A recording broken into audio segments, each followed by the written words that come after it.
तो कहानी की शुरुआत मास्टर टैंग नाम के एक मंक को दिखाते हुए होती है, जो कि अपने शिष्य बाजिए और शाह के साथ पवित्र शास्त्रों को लाने के लिए भारत जा रहा था। दरअसल ये दोनों शिष्य डीमन हैं, जिसमें बाजी एक पिग डीमन है और शाह एक वाटर बफलो है। इसी बीच उनकी बोट पर मंकी किंग भी आ जाता है, जिसका नाम वुकोंग है। वुकोंग भी उन लोगों के साथ ही था। सभी ने इस जर्नी के दौरान कई समस्याओं का सामना किया था। इसी तरह जब वो एक नदी को पार कर रहे होते हैं, तब अचानक उस नदी में रहने वाला मॉन्स्टर उन पर हमला कर देता है, जिससे सभी बचने की कोशिश करते हैं, लेकिन वो मॉन्स्टर उन पर हावी हो जाता है और उन्हें खाने के लिए आगे बढ़ता है। पर तभी वहाँ एक पोर्टल खुल जाता है, जिससे वो सभी उस मॉन्स्टर से बच जाते हैं। यहाँ पोर्टल के दूसरी तरफ पहुँचने पर चारों तेजी से नीचे गिरने लगते हैं, जिस दौरान मास्टर टैंग एक ब्यूटीफुल लड़की को चट्टान पर लटका हुआ देखते हैं। ये लड़की इतनी खूबसूरत थी कि टैंग को वो लड़की पहली नजर में ही पसंद आ जाती है। तभी अचानक से वो लड़की उस चट्टान से फिसलकर नीचे गिरने लगती है, पर उस लड़की का हिरण उसे गिरते हुए देख लेता है, इसलिए वो उसे बचाने के लिए वहाँ आ जाता है। इधर वुकोंग अपने मास्टर टैंग को नीचे गिरने से बचा लेता है।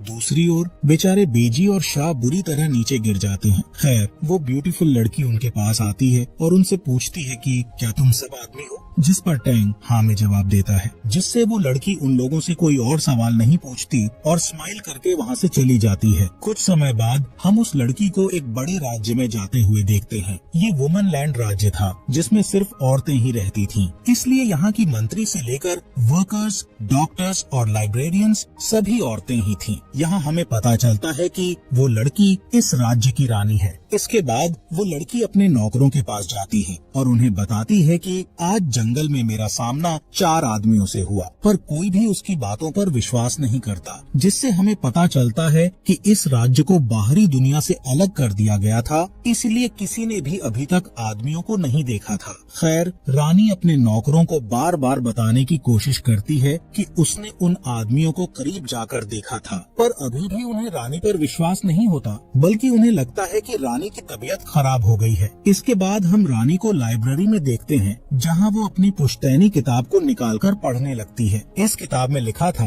कि आदमी जहरीले होते हैं। तभी वो नोटिस करती है कि उस किताब के कुछ पेज गायब हैं। इसी दौरान वहाँ राज्य की महारानी आती है, जिन्होंने रानी को बचपन से पाल पोस कर बड़ा किया था। यहाँ महारानी जब उन आदमियों के बारे में सुनती है, तो अपनी सैनिकों को उन्हें ढूंढने का कहती है। दूसरी ओर मास्टर टैंग, वुकोंग और शाह जंगल से बाहर जाने का रास्ता खोज रहे होते हैं, जिस दौरान बेजी को लड़कियों का एक ग्रुप दिखाई देता है, जो कि नदी में नहा रही थी। यहाँ बेजी उन लड़कियों को देखकर बहुत एक्साइटेड हो जाता है, इसलिए वो अपने शरीर को आदमी के शरीर में बदलकर उनके पास जाता है, लेकिन वो लड़कियाँ उससे इम्प्रेस होने की बजाय उसे पकड़कर पीटने लगती हैं, जिससे बेजी अपने असली रूप में वापस आ जाता है। इसी बीच कुछ सैनिक औरतें वुकोंग, टैंग और शाह को पकड़ लेती हैं। तब मास्टर टैंग अपने शिष्यों को उन औरतों पर वार करने से मना करता है और शांति से इस सिचुएशन को संभालने लगता है, लेकिन वो औरतें बहुत गुस्से में होती हैं, इसलिए वो टैंग की कोई बात नहीं सुनती और उन तीनों को सजा देने के लिए अपने राज्य में ले जाती हैं। इस राज्य को देखकर टैंग समझ जाता है कि इस साम्राज्य में सिर्फ औरतें रहती हैं, जिसके बाद उन्हें महल में ले जाया जाता है, जहाँ उन्हें पता चलता है कि जंगल में वो जिस खूबसूरत लड़की से मिले थे,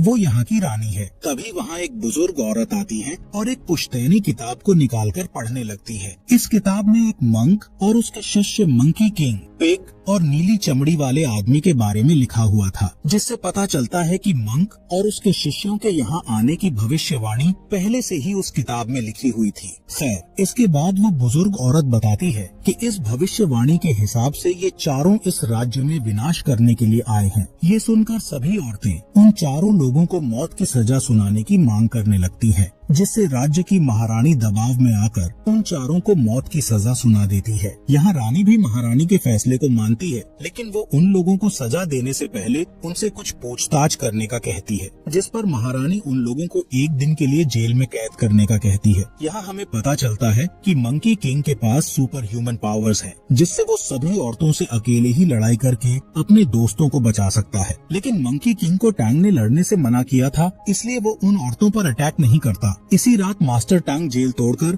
यहाँ से भागने का कहता है, इसलिए वुकोंग जेल का दरवाजा तोड़ देता है और वो चारों वहाँ से भाग निकलते हैं। इसी दौरान रानी और उसकी नौकर उन लोगों से पूछताछ करने के लिए जेल में आती है। तभी मंकी किंग अपनी पावर से मेन गेट को ओपन कर देता है, जिससे रानी और उसकी नौकर गेट से टकराकर वहीं पर बेहोश हो जाती है। जिसके बाद वो चारों उड़ते हुए राज्य से बाहर निकलने की कोशिश करते हैं, लेकिन एक इनविजिबल दीवार उन्हें बाहर जाने से रोक देती है, जिससे सभी नीचे गिर जाते हैं। दरअसल ये पूरा राज्य एक ऐसी पावर से सील किया गया था जिसे कोई भी नहीं तोड़ सकता था, यहाँ तक कि मंकी किंग भी इस सील को नहीं तोड़ सकता था। तभी मंकी किंग कहता है कि हमें रानी से बात करना चाहिए, क्योंकि सिर्फ रानी ही हमारी मदद कर सकती है। इसलिए वो सभी जेल में वापस लौट जाते हैं। यहाँ रानी और उसकी नौकर होश में आने के बाद जेल के अंदर जाती हैं और चारों से पूछताछ करने लगती हैं। जहाँ रानी टैंग से सवाल करती है, जबकि उसकी नौकर टैंग के शिष्यों से पूछताछ कर रही होती है। पूछताछ के दौरान रानी टैंग को बताती है कि वो उसे पसंद करती है, जिस पर टैंग कहता है कि मैं किसी से प्यार नहीं कर सकता क्योंकि मैं एक मंक हूँ। साथ ही टैंग रानी को अपने मकसद के बारे में बताते हुए उसे अपनी छोटी सी किताब देता है, जिसमें टैंग ने अपनी जर्नी के बारे में लिखा हुआ था। इसी बीच मंकी किंग वहाँ आता है और रानी से यहाँ से बाहर निकलने का रास्ता पूछता है, जिस पर रानी उनकी मदद करने का वादा करती है। तभी वहाँ महारानी आ जाती है और रानी को बताती है कि चारों आदमियों को अगले दिन मार दिया जाएगा। अगले दिन चारों को रस्सियों से बांध दिया जाता है और सभी औरतें उन्हें मारने की तैयारी करने लगती हैं। तभी रानी सिपाही का रूप लेकर चारों के पास आती है और उन्हें बताती है कि मैंने नुकीले तीरों को खिलौने वाले तीर से बदल दिया है, इसलिए जब तुम्हें तीरों से मारा जाएगा तब तुम्हें मरने का नाटक करना होगा। यहाँ सबसे पहले शाह को तीर मारा जाता है, जिसके लगने के बाद वो मरने का नाटक करने लगता है। लेकिन जब टैंग को तीर मारा जाता है तब वो मरने का नाटक नहीं कर पाता, क्योंकि उसे हमेशा से सिखाया गया था कि कभी भी दूसरों को धोखा नहीं देना चाहिए। इसलिए शाह बड़ी चालाकी से टैंग के फेस पर पत्थर मारता है,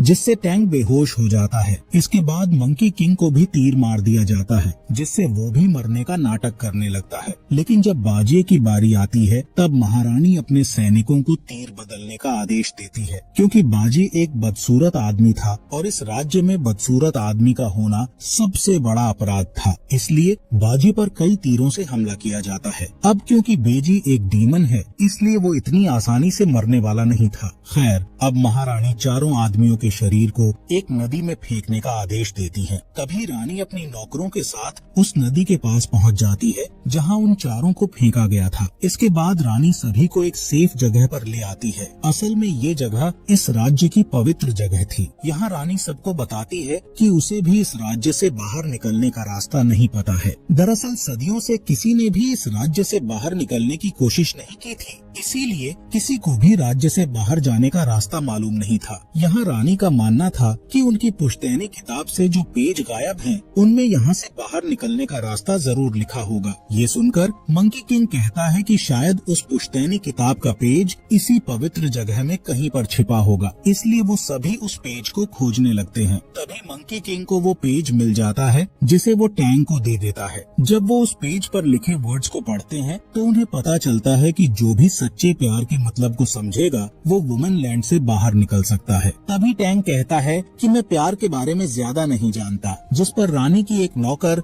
इस राज्य की एक लव स्टोरी वाली अफवाह के बारे में बताती है कि इस राज्य की एक लड़की को बाहरी दुनिया में रहने वाले एक वाटर बॉय से प्यार हो गया था, लेकिन वो दोनों अलग अलग दुनिया से थे, जिस वजह से वो फिजिकल रूप से नहीं मिल सकते थे। इसलिए वो टेलीपैथिक रूप से एक दूसरे से मिलने लगे, पर बाद में उनके साथ क्या हुआ इसके बारे में किसी को कुछ भी पता नहीं है। इसी दौरान अचानक से टांग, शाह और बाजी दर्द से चीखने लगते हैं और उनका पेट फूल जाता है। तब रानी उन्हें बधाई देते हुए कहती है कि तुम लोगों ने पवित्र जगह की नदी का पानी पिया है, जिस वजह से तुम तीनों प्रेग्नेंट हो गए हो। इससे हमें पता चलता है कि वुमेन लैंड पर रहने वाली सभी लड़कियां इस नदी के पानी को पीकर ही प्रेग्नेंट होती हैं और नई लड़कियों को जन्म देती हैं।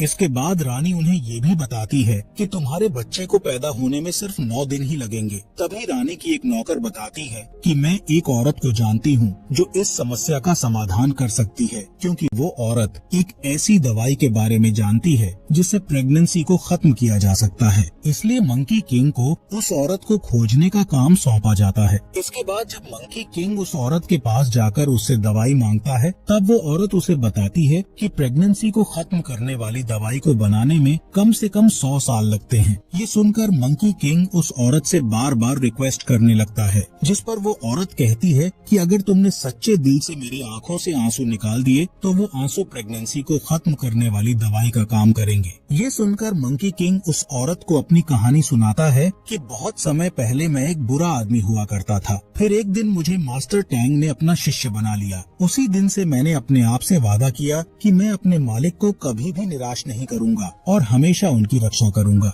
मंकी किंग की कहानी सुनकर वो औरत बहुत इमोशनल हो जाती है, इसलिए उसकी आंख से आंसू निकलने लगते हैं। ये देखकर मंकी किंग जल्दी से उसके आंसू को सेव कर लेता, जिससे उन तीनों का पेट नॉर्मल हो जाता है। यहाँ टैंग अपने बच्चे को खोने के बाद इमोशनल हो जाता है, इसलिए वो जमीन पर अपने शास्त्रों के वर्ड्स लिखने लगता है। दरअसल टैंग बचपन से ही खुद को शांत करने के लिए जमीन पर राइटिंग करने लगता था। दूसरी ओर रानी टैंग के वर्ड्स को कॉपी करके जमीन पर लिखने लगती है और वो दोनों लिखते लिखते काफी दूर निकल जाते हैं। तभी उन दोनों को एक छोटी लड़की देख लेती है। ये वही लड़की थी जिसे महारानी ने रानी पर नजर रखने के लिए भेजा था। ये छोटी लड़की महारानी के पास जाकर उन्हें टैंग और रानी के बारे में सब कुछ बता देती है, जिससे महारानी तुरंत अपने सैनिकों के साथ टैंग को गिरफ्तार करने के लिए आ जाती है। यहाँ रानी टैंग को गिरफ्तार न करने के लिए महारानी से भीख मांगने लगती है, पर टैंग रानी को समझाता है और उसे महारानी के साथ महल जाने का कहता है। इसके बाद सैनिक टैंग को गिरफ्तार करके वहाँ से ले जाते हैं, लेकिन वो टैंग को कैद करने की बजाय उसे समुद्र के किनारे ले जाते हैं। असल में इस समुद्र का कोई भी अंत नहीं था और जो भी इस समुद्र में जाता उसका वापस लौटना नामुमकिन था। कुछ ही समय बाद टैंग को एक बोट में बैठाकर समुद्र में छोड़ दिया जाता है। तभी रानी अपने हिरण पर बैठकर वहाँ आ जाती है और तुरंत टैंग की बोट पर कूद जाती है। इसके बाद बोट समुद्र के किनारे से काफी दूर निकल जाती है, जहाँ बहुत ही घना कोहरा होता है। यहाँ रानी और टैंग वापस किनारे पर जाने का रास्ता भटक चुके थे, क्योंकि कोहरे के कारण उन्हें कुछ भी दिखाई नहीं दे रहा था। इसी दौरान महारानी को पता चलता है कि टैंग के साथ साथ रानी भी उस बोट पर है। इस वजह से महारानी बहुत ही परेशान हो जाती है। असल में महारानी का मानना था कि रानी के बिना वुमन लैंड खत्म हो जाएगा, इसलिए महारानी तुरंत मंकी किंग के पास पहुँच जाती है और उसे सारी बात बताकर अपने घुटनों पर बैठ जाती है और उससे रानी को बचाने के लिए रिक्वेस्ट करने लगती है। जिसके बाद मंकी किंग जल्दी से टैंग और रानी को खोजने के लिए निकल पड़ता है, लेकिन मंकी किंग अपनी जादुई आंख से भी उन्हें नहीं ढूंढ पाता। इधर टैंग और रानी समुद्र के बीच में पहुंच जाते हैं। तभी रानी को प्यास लगती है, इसलिए वो समुद्र का पानी पीने का फैसला करती है, जिस पर टैंग उसे पानी पीने से रोकता है और बताता है कि ये पानी तुम्हारे लिए खतरा बन सकता है, क्योंकि ये तुम्हारी प्यास को और भी बढ़ा देगा। यहाँ रानी को प्यास के साथ साथ अब भूख भी लग रही थी, इसलिए टैंग रानी को अपना मांस खिलाने के लिए हाथ आगे बढ़ा देता है, जिससे रानी बहुत इमोशनल हो जाती है और टैंग से कहती है कि मैं तुम्हारे साथ सभी चुनौतियों का सामना करने के लिए तैयार हूँ। थोड़ी देर के बाद समुद्र में एक बड़ा तूफान आता है, लेकिन वो दोनों किसी तरह उस तूफान से बच जाते हैं। इसके बाद मॉर्निंग में उन्हें समुद्र के बीचों बीच एक बड़ा सा गेट खुलते हुए दिखाई देता है। असल में ये गेट उन दोनों के सच्चे प्यार के कारण खुला था। दूसरी तरफ मंकी किंग और बाकी लोगों को भी वो गेट दिखाई दे रहा था, इसलिए मंकी किंग, शाह और बीजी तुरंत टैंग के पास आ जाते हैं और उस गेट से बाहर निकलकर वुमन लैंड को छोड़ने का फैसला करते हैं। तभी टैंग रानी की ओर मुड़ता है और उसे अपने साथ चलने के लिए कहता है, लेकिन जब रानी उस गेट से बाहर कदम रखने की कोशिश करती है तो राज्य को प्रोटेक्ट करने वाली पावर रानी को रोक देती है। असल में रानी को वुमन लैंड छोड़ने की इजाजत नहीं थी। तभी रानी दोबारा बाहर निकलने की कोशिश करती है, जिससे वुमन लैंड और उस पर रहने वाली सभी औरतें पत्थर में बदलने लगती हैं। इसके साथ साथ रानी भी पत्थर में बदल रही होती है। ये देखकर टैंग जल्दी से रानी को पकड़ लेता है और उसके पत्थर को तोड़कर वुमन लैंड को दोबारा सही कर देता है। इसी दौरान वो वाटर बॉय इस गेट को देख लेता है। ये वही वाटर बॉय था जिसकी लव स्टोरी की अफवाह पूरे वुमन लैंड में फैली हुई थी। ये वाटर बॉय अपने प्यार को पाने के लिए वुमन लैंड पर आ जाता है। यहाँ महारानी रानी की देखभाल कर रही होती है, जिस दौरान उन्हें अपने अतीत की याद आ जाती है। असल में कई साल पहले रानी की माँ ने महारानी के हाथों में अपनी बच्ची को सौंपकर उसकी रक्षा करने के लिए कहा था। यहाँ हमें पता चलता है कि महारानी और वाटर बॉय एक दूसरे से बहुत प्यार करते थे, लेकिन इस राज्य की अगली रानी की देखभाल करने के लिए महारानी ने अपना प्यार छोड़ दिया था, ताकि उनकी ड्यूटी के बीच उनका प्यार बाहर न आ सके। यहाँ टैंग रानी के पूरी तरह से ठीक होने तक वुमन लैंड में रहने का फैसला करता है। तभी टैंग के सामने दया की देवी आती है, जो टैंग को समझाती है कि अगर तुम रानी से प्यार करने लगे हो तो उसमें कोई गलत बात नहीं है, लेकिन तुम्हें रानी और सभी प्राणियों में से किसी एक को चुनना होगा। इसके बाद टैंग महल में लौट आता है, जहाँ पूरा राज्य रानी के ठीक होने के लिए प्रार्थना कर रहा था। तभी अचानक वहाँ वाटर बॉय आ जाता है। वाटर बॉय महारानी का पिछले 20 साल से इंतजार कर रहा था, इसलिए वो महारानी को देखकर अपने प्यार का इजहार कर देता है और उसे अपने साथ चलने का कहता है।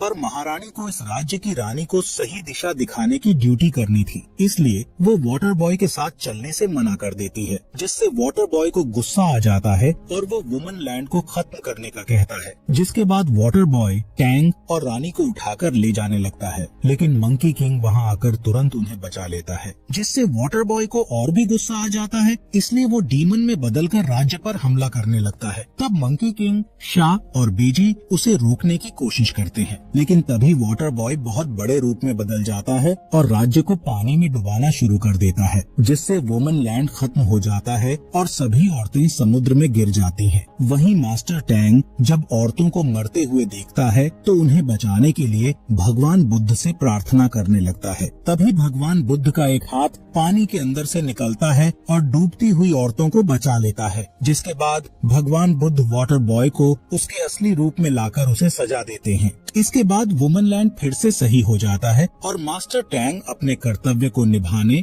और अपने मिशन को जारी रखने का डिसीजन लेता है। वहीं रानी भी टैंग के डिसीजन को मानते हुए वुमन लैंड को संभालने का डिसीजन लेती है। कहानी के एंड में रानी चारों को अलविदा कहती है, जिसके बाद वो चारों पवित्र ग्रंथों को खोजने के लिए फिर से अपनी जर्नी पर निकल जाते हैं और इसी के साथ ये मूवी यहीं पर खत्म हो जाती है।